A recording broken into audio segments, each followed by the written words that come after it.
పట్టభద్రుల ఉప ఎన్నిక ఒక వ్యక్తి వల్ల స్వార్థం వల్ల వచ్చిందని విమర్శించారు బీజేపీ ఎమ్మెల్సీ అభ్యర్థి ప్రేమేందర్ రెడ్డి. గత ఎన్నికల్లో పట్టభద్రులను నమ్మించి మోసం చేసిన వ్యక్తి పల్లా రాజేశ్వర్ రెడ్డి అని మండిపడ్డారు.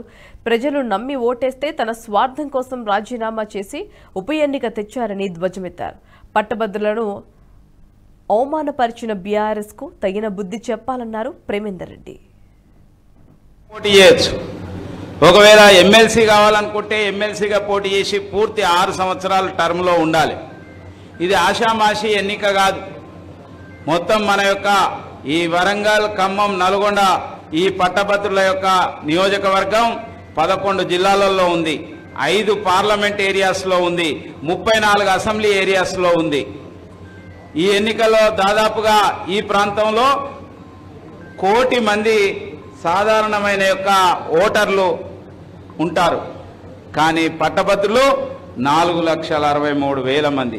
అంటే this is the cream of society.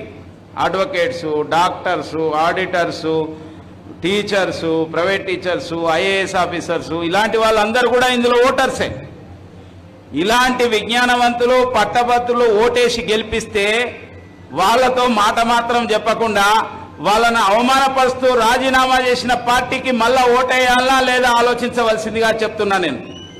చెప్పండి, మీరే వేయాలన్నా? అటువంటి దానికి వాళ్ళు ఏ ముఖం పెట్టుకొని మళ్ళా ఓటు కోసం వస్తున్నారు?